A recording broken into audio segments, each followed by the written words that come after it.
자, 이런 상황에서요.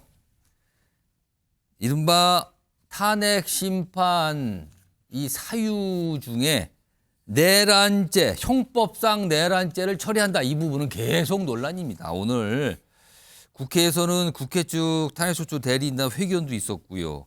그리고 뭐 국민의힘에서는 계속 이 부분 문제 삼고 있죠. 일단 목소리 들어보시죠. 탄핵 소추 사유의 핵심을 소추 의결서에 나오는 표현 그대로 한마디로 요약하자면 내란 우두머리의 국헌문란 행위입니다. 이 부분 소추 사실은 준비 절차 과정에서 한 글자도 철회되거나 변경된 적이 없습니다. 따라서 저희는 탄핵 소추 의결서에 들어가 있는 이 내란 행위에 대해서 빠짐없이 판단받을 것입니다. 탄핵 사유에서 내란이란 단어를 지우려는 것은 누가 봐도 뻔합니다. 법과 절차를 따져보니 이재명 대표 옹위를 위한 속도전에 걸림돌이 될 것 같기 때문입니다. 자, 이 상황에서 윤석열 대통령 측 계속 얘기하고 있죠. 뭐 정리된 게 오늘도 또 반응이 하나 나온 게 있어요. 이겁니다. 그러니까 여당의 주장과 비슷해요. 탄핵소추 사유서에서 내란죄 처리한다는 건 80%에 해당하는 소추 사유 내용이 철회되는 거다. 마땅히 각하돼야 된다. 이렇게 지금 주장을 또 하고 있습니다. 김재원 전 최고위원. 지금 방금 전에 들으셨지만 이 탄핵소추 대리인단의 설명이 소추 사실이 한 글자도 변경되지 않았다라고 오늘도 설명을 하는데요. 이거 어떻게 봐야 되는 겁니까? 그건 뭐 삼척동자도 다 알 정도로 거짓말이죠. 근데 이제 이런 내용입니다. 그러니까 탄핵 소추할 때의 소추 사실에는 윤석열 대통령이 결국은 비상계엄을 선포함으로써 내란죄를 저질렀다. 예. 그 내란죄가 직무상의 불법행위다. 불법행위다. 그래서 우리 헌법에는 재직 중의 위법한 행위에 대해서 국회 제적 3분의 2의 의결로서 탄핵 소추를 할 수 있거든요. 예. 그런데 재직 중의 위법 행위의 하나로서 거명하면서 그중에 가장 중요한 것이 내란죄를 저질렀다는 내용이었거든요. 그런데 이제 뭐 사실관계는 달라진 게 없다고 주장을 하는데 우리가 이제 생각을 해봐야 되는 것이 지금 그 주된 내용 자체가 윤석열 대통령이 비상계엄을 선포했고 그 비상계엄이 헌법과 계엄법에 규정된 비상계엄의 요건을 충족하지 못했다라는 것이 주된 그 요인이거든요. 그 탄핵소추의 소추 사실인데 그러면서 내란죄라고 하면 형법상의 내란죄의 구성 요건은 또 별도로 있습니다. 이 비상계엄 행위가 과연 국헌을 문란하게 할 목적으로 폭동한 것에 해당되느냐 아니냐. 예. 그것이 해당된다고 할 때 비로소 내란죄가 성립되거든요. 그럼 분명히 그냥 단순히 계엄법상의 또는 헌법과 계엄법상의 비상계엄 요건에 해당되느냐 여부를 두고 이것이 위법 행위니까 탄핵을 해달라라고 요구한 것이 아니고 그 넘어서서 이 행위가 형법상은 내란죄에 구성되는 행위이기 때문에 결국은 내란죄가 성립되니 위법하다 이렇게 예. 주장한 거기 때문에 이것은 굉장히 달라요. 그리고 지금까지 우리나라에 계엄과 관련되어서 계엄이 내란죄에 해당된다라고 판결한 내용은 그것은 과거에 그 이른바 5.17 신군부의 그 비상계엄 선포 행위에 대한 판례거든요. 그런데 예. 그것은 정권을 탈취하려는 세력들이 최규하 전 대통령을 겁박해서 예. 비상계엄을 선포했고 그것을 통해서 정권을 탈취했다는 내용이기 때문에 그것은 뭐 내란죄의 그 상황이 되죠. 그런데 이것은 정권을 탈취할 목적이 아니거든요. 그러면 전혀 다르게 볼 수 있기 때문에 헌법재판소에서 새로 가려야 된다. 이런 측면에서 내란죄가 성립되지 않는다고 주장하는 측에서는 내란죄 행위를 그 탄핵의 주된 그 사유로서 제시를 했는데 이것을 뺀다고 하면 예. 결국은 이것은 내란죄가 성립되지 않는다고 주장하는 입장에서는 한 70% 80% 정도는 탄핵 소추의 사유가 없는 것이 되거든요.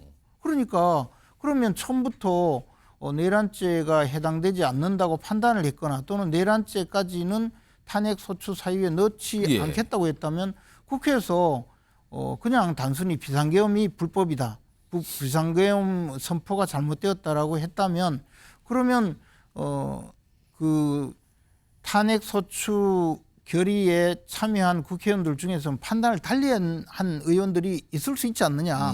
그러니까 이것을 처음부터 다시 그 소추 사유를 국회에서 재의결을 하든지 아니면 헌법재판소에서 이 사안에 대해서 각하해달라 이렇게 요구를 한 거죠. 예.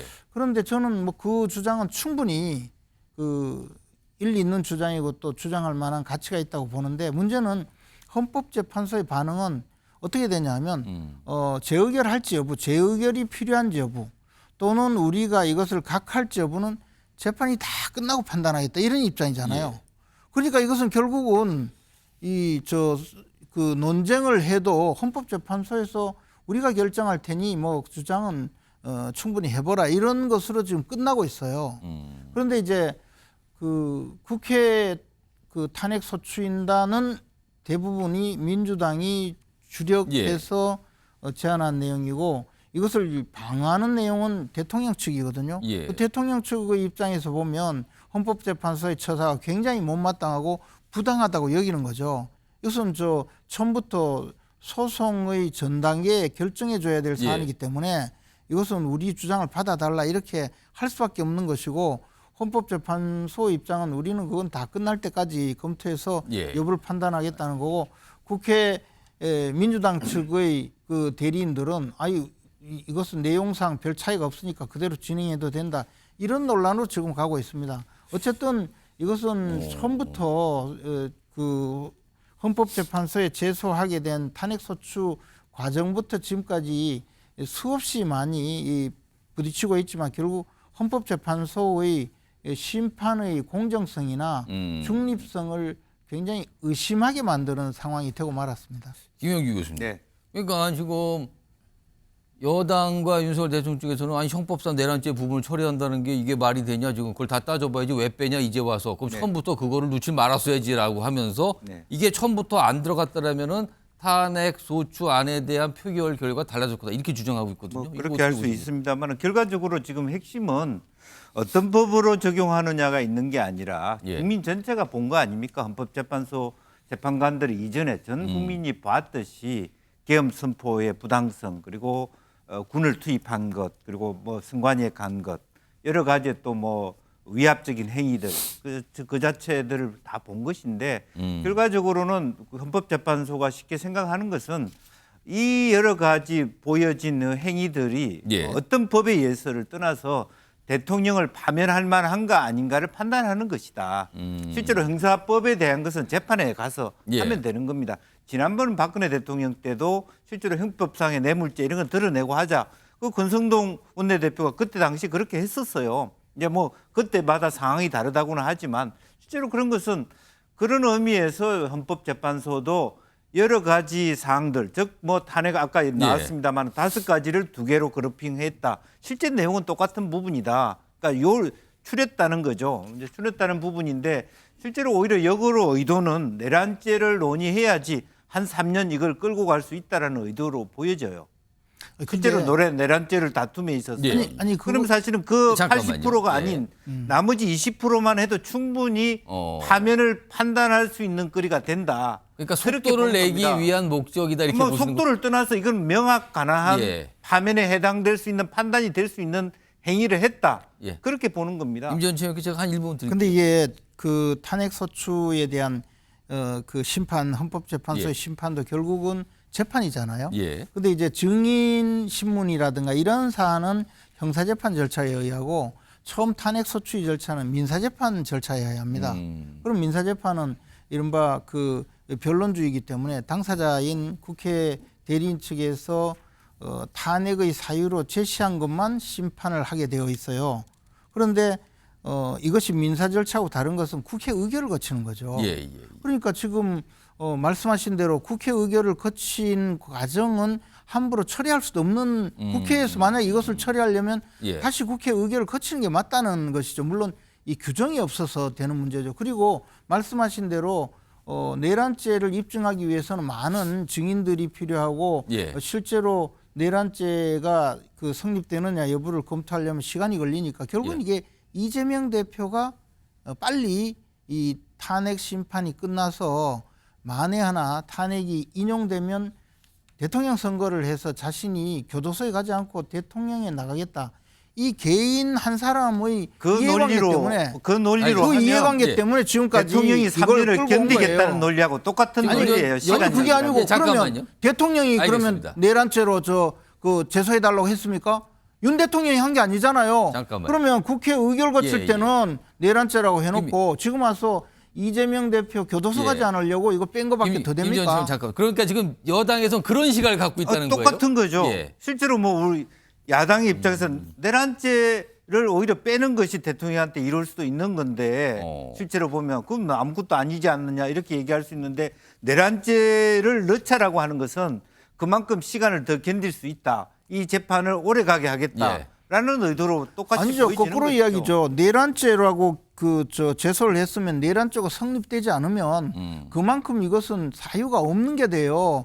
그걸 어떻게 빼준 게 더 가능한 겁니까? 알겠습니다. 이것은 명백하게 이재명 대표 한 사람이 교도소 가지 않게 하기 위한 그런 알겠습니다. 방탄이에요. 지금 두 분 말씀 시청 들어보셨지만 이렇게 지금 여야에서 이 내란죄를 형법상 내란죄를 탄핵소추해서 처리하는 부분에 대해서 이렇게 완전히 다르게 해석하고 있고요. 그리고 실제적으로 또 민주당에서 이건 철회도 아닙니다. 내란 행위 그대로 살펴볼 겁니다. 또 이렇게 반박하고 무슨 소리입니까? 이거 뺀 거잖아요. 또 이렇게 보는 시각이 맞서고 있어요. 이런 가운데요. 방금 전에 국회 법사위에서 한 가지 모습이 있었습니다. 국회 법사위는 항상 여야 격돌이 일어나는 건데 오늘도 또 그랬다고 그러네요. 확인해 보겠습니다. 헌법재판소에서 왜 내란죄를 빼냐? 내란죄로 극형에 처해야지 이렇게 주장하시는 거 아니겠습니까? 근데 너무 걱정하지 마세요. 헌법재판소에서는 헌법재판을 하는 것이고 법원에서는 내란죄에 대한 형사재판을 하는 것이에요. 내란죄를 형사재판하는 법원에서 윤석열은 사형을 당할 거예요. 선고 당할 거예요. 그러니까 헌법재판소에서 내란죄를 헌법으로 판단한다고 해서 너무 걱정 안 하셔도 돼요. 정청래 위원장의 저 발언이 나온 뒤 특히 뭐 윤석열 대통령 뭐 어떻게 당할 거 이런 거 나온 뒤 파행됐답니다, 지금요. 그러니까 정해가 된 거네요. 사형, 뭐 법안 때 법사위 파행, 그리고 좀 방금 전에 다시 또 진행이 되고 있다 그러네요. 두 분께 30초씩만 드릴게요. 이거 어떻게 들으셨습니까?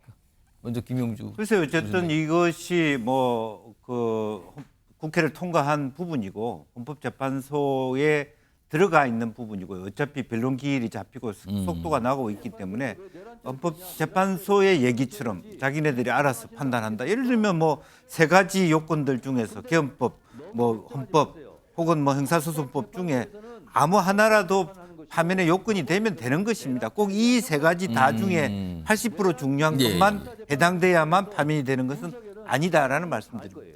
김전주 최고위원 지금 정청래 의원 발언이 저 발언이 나오니까요.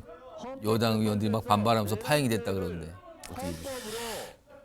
그래서 국민들이 정청래 의원을 보면 참 불쾌감을 많이 느끼죠. 그리고 할 말이 있고 안 할 말이 있는데 뭐 아무리 그래도 저런 이야기를 그냥 정청래 의원 참 한심한 분이라는 생각이 드네요. 알겠습니다. 법사위는 항상 격돌을 하는데 어떤 특히 발언 때문에 격돌한 경우가 참 잦아요. 오늘도 그런 모습이었습니다.